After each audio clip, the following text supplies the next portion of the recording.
Arunoday.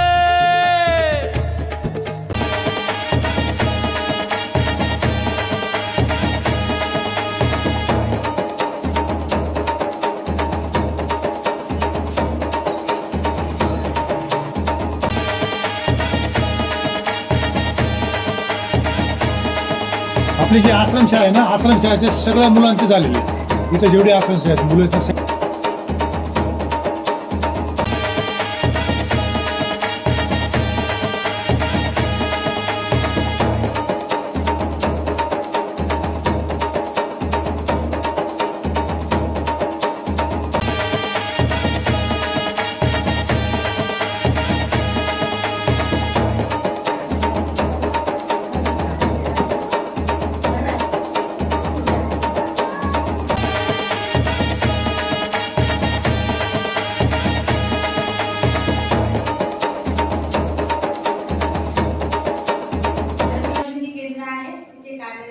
Doctor आहेत doctor कविता पवार आणि doctor कविता टिकाऊचं नाव.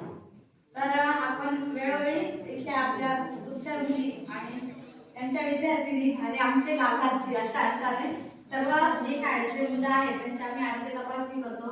वेळोवेळी त्यांना वेगवेगळ्या विषयांवरती मार्गदर्शन करत असतो.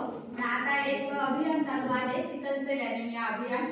तर त्या संदर्भातच मी तुम्हाला एक महत्त्वाची गोष्ट सांगते की हे अभियान आपल्या महाराष्ट्र शासनाने 21 जिल्ह्यांमध्ये लागू केले आहे जिथे आदिवासी बहुल प्रांत आहे, म्हणजे की जिथे आदिवासी भाग जास्त प्रमाणात आहे अशा 21 जिल्ह्यांमध्ये त्यात आपल्या नाशिक पण येतो. तर यामध्ये हे अभियान आहे 15 जानेवारी ते 7 फेब्रुवारी पर्यंत.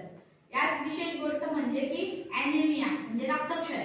रक्तक्षय आपल्याकडे खूप जास्त प्रमाणात आढळून येतो. त्या रक्तक्षयाचाच अजून एक प्रकार आहे sickle cell anaemia. Sickle cell anaemia, sickle म्हणजे कोयता असा आकार जो असतो, तुम्ही शेतात काम करता ना कोयत्याने विळ्याने, तसे त्याचा जो आकार असतो त्याला सिकल म्हणतात. सिकल सेल ॲनिमिया मध्ये काय असतं, रक्तक्षयाचाच प्रकार आहे पण याच्यामध्ये जे आपल्या रक्तपेशी आहेत तांबड्या रक्तपेशी यांचा आकार जनरली गोल असतो सर्वांचा, जे निरोगी लोक असतात त्यांचा. पण ह्या रोगाचे जे रोगी असतात त्यांच्यामध्ये तो विळ्याच्या आकाराचा असतो पेशींचा आकार होतो. त्यामुळे त्यांचा रक्तप्रवाह होताना नॉर्मली होत नाही आणि त्या अडकून जातात एका भागात. म्हणून त्या अवयवाचं तिथलं जे कार्य आहे ते कमी होतं किंवा निकामी पण होऊ शकतं. तर ह्या आजाराचे रुग्ण कसे ओळखतात त्याची टेस्ट आहे जी आपल्या आरोग्य केंद्रामध्ये केली जाते.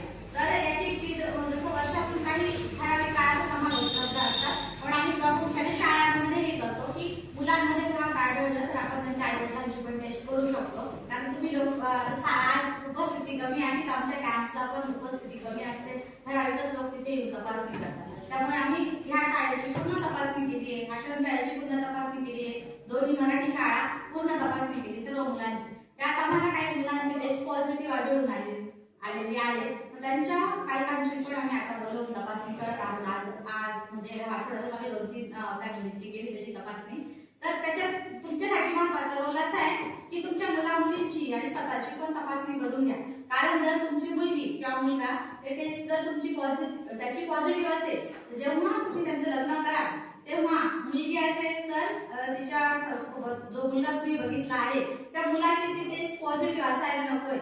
तो मुलगा निरोगी असला पाहिजे. तुम्ही त्या मुलाची ती टेस्ट करून घ्यायची. जर तुमची मुलगी पॉझिटिव्ह असेल तर 100% त्या मुलाची टेस्ट करायची, तो निगेटिव्ह असला पाहिजे. नाहीतर त्यांचे होणारे मुलं आहेत त्यांना हा आजार होतो आणि त्यांचं आयुष्य कमी होतं. हा आजार जो होतो तर त्यामुळे अशी लक्षणं दिसतात जे खूप स्ट्रॉंग नसतात, कॅन्सर सारखे किंवा दुसऱ्या मोठ्या आजारांसारखे, पण हळूहळू होतात. म्हणजे हळूहळू अवयव निकामी होतात, रक्तक्षय होतो, ते रोगप्रतिकारक शक्ती कमी होते आणि हळूहळू ह्या गोष्टी होत त्या माणसाचं आयुष्य कमी होतं. ते पुन्हा पुन्हा आजारी पडत असतात. काही लोक बघतात तुम्ही की कमी वयात मृत्यू होतो त्यांचा, खूप काळापासून त्यांना काही मोठा आजार होतो, ऍक्सिडेंट होतो वगैरे असं काही नसतं, पण त्यांचा मृत्यू होतो. तर त्या अशा प्रकारच्या गोष्टी कारणीभूत असतात. म्हणून तुम्ही प्रामुख्याने ह्या अभियानाचा उद्देश आहे की ह्या आजारावर पूर्णतः इलाज नाही, त्यामुळे हा अनुवंशिक आईकडून वडिलांकडून मुलांना जातो.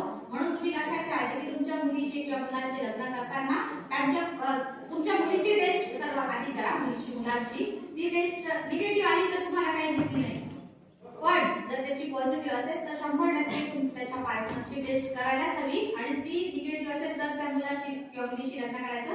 नाहीतर तुम्ही त्यांना सांगू शकता की तुझी टेस्ट पॉझिटिव्ह आहे बाळा, तू तुझ्या दुसऱ्या मुलीशी लग्न कर, आपल्या दोघं मुला मुलींची लग्न केलं तर त्यांच्या आपण त्यांना पुढे त्रास होऊ शकतो. म्हणून ही गोष्ट म्हणजे आता सगळीकडे चालू आहे, महाराष्ट्रात सगळीकडे अभियान चालू आहे. पण मी खास तुम्हाला सांगते, तुम्ही त्यांच्या प्रतिनिधी सगळ्यांच्या उत्साही माता पालक मला वाटल्या. तुम्ही स्वतः करा, तुमच्या मुलींची करा, तुमची बहीण, मावशी, मामी, काका, काकू जे असे नातेवाईक ते सगळ्यांना सांगा की अशा प्रकारचं अभियान चालू आहे आणि आपल्या आपल्या गावच्या आरोग्य केंद्रात जाऊन ह्या टेस्ट करून घ्या. कमीत कमी तुम्हाला नसेल तर तुमच्या मुला मुलींच्या मात्र 100% करा. तर एवढंच माझे सांगणं आहे. याच्यावरती उपचार आहेत, उपचाराने हा आजार कमी करता येऊ शकतो, पूर्णतः बरा होत नाही. की बरा करण्याचा हाच एक इलाज आहे की तशा 2 पॉझिटिव्ह लोकांचं लग्न न करणे आणि एक पॉझिटिव्ह एक निगेटिव्हचं लग्न केल्यानंतर जी अपत्य होतात त्यांना पण टेस्ट पॉझिटिव्ह येते, पण तिचे सौम्यता एकदम म्हणजे तीव्रता कमी असते, एकदम सौम्य स्वरूपात असते की ज्याचे लक्षणांचे खूप वाईट परिणाम त्याच्यावर होणार नाही आणि ट्रीटमेंटने तो बरा होऊ शकतो. ठीक आहे, तर तुम्ही सर्वांनी आजच्या या कार्यक्रमातून आमच्या आरोग्य विभागातर्फे हा मेसेज घेऊन जावा आणि त्याची पण जनजागृती करावी अशी माझी इच्छा आहे. आपण सर्वांनी शांतपणे सर्व ऐकून घेतले त्याबद्दल धन्यवाद.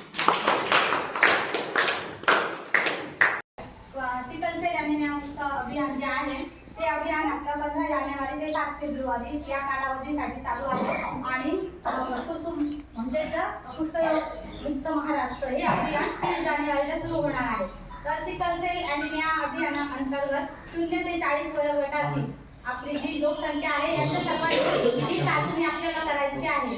सिकल सेल ॲनिमिया म्हणजे रक्तक्षयाचाच एक प्रकार आहे, पण याचं वैशिष्ट्य हे म्हणजे आदिवासी भागांमध्ये हा आजार जास्त प्रमाणात आढळतो. महाराष्ट्रात 31 जिल्ह्यांपैकी 21 जिल्ह्यांमध्ये हे अभियान एकाच वेळेस चालू आहे. तर या अभियानाअंतर्गत ग्रामीण 0 ते 40 वयोगटामध्ये 1340 लाभार्थी सर्वेक्षणमध्ये आढळून आलेले आहेत. त्यातले आपण 628 जणांची आपण